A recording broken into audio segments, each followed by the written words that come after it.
Bom, vamos começar detalhando um pouco melhor a documentação de sistema, que é justamente a documentação mais abrangente e mais relevante para o cientista de dados, dado que ela é quem vai documentar tudo que está relacionado ao design do produto.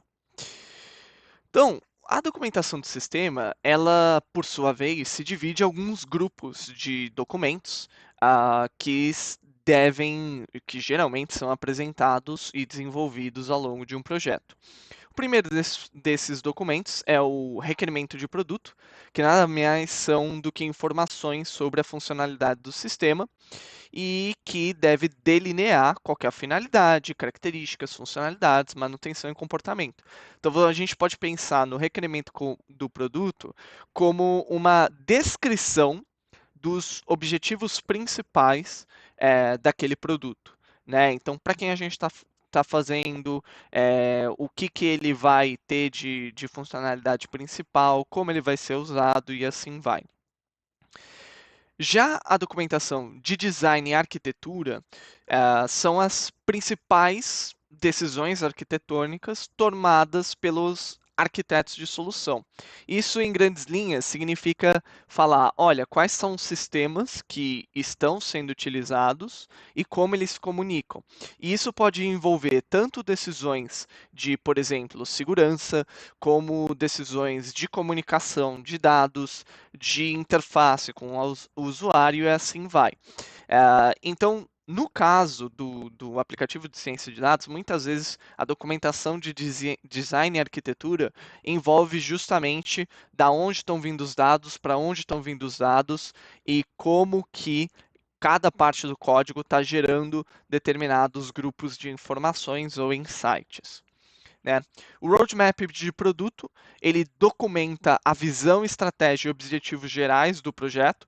Então, isso é, por exemplo, a gente falar, eu quero ter tantos usuários ativos na minha plataforma todos os dias. Isso pode ser, eu quero que esse produto seja utilizado com essa finalidade no futuro. Então, ele descreve um pouco esses objetivos gerais e ele meio que é colocado no tempo. Então, o roadmap do produto, se vocês lembrarem do Atlassian, do Jira, ele nada mais é do que o roadmap que é fornecido, por exemplo, no Scrum ou no board de Kanban, onde você pode ver como os épicos estão distribuídos no tempo. E os épicos deveriam registrar esses objetivos gerais do projeto. Daí você tem a documentação do código-fonte, que nada mais é do que as docstrings, os comentários que a gente faz com o jogo da velha. E aí eu vou mostrar algumas técnicas como o Sphinx e o MyPy, que a gente também documenta com o TypeHint, mas essencialmente é toda a documentação que está contida no código ou em algum outro lugar que permite que a gente entenda em detalhes como o código funciona.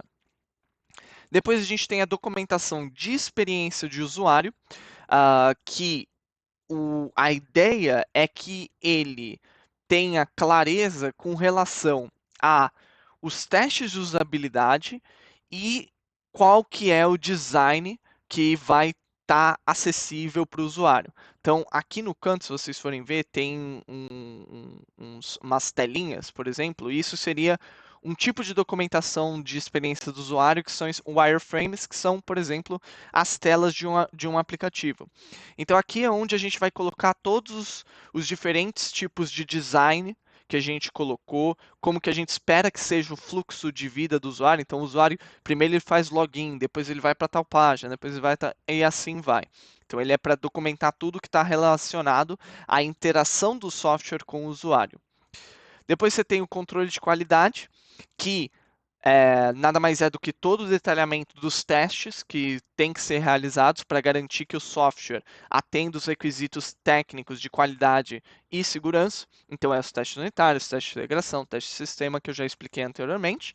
E, por fim, ajuda a manutenção, que descreve problemas conhecidos entre sistemas e soluções e descreve de maneira clara as dependências entre as diferentes partes dos sistemas. Então, por exemplo, se eu não conseguir rodar a geração do Datamart, eu não consigo rodar tal operação porque tem essa dependência. Então isso, ele meio que muitas vezes vai fazer referência à documentação de design e arquitetura. E não por acaso eu marquei em vermelho alguns grupos de documentos, porque esses aqui são o que um cientista de dados, na maior parte do tempo, vai trabalhar. Então a gente vai fazer muita documentação de design e arquitetura.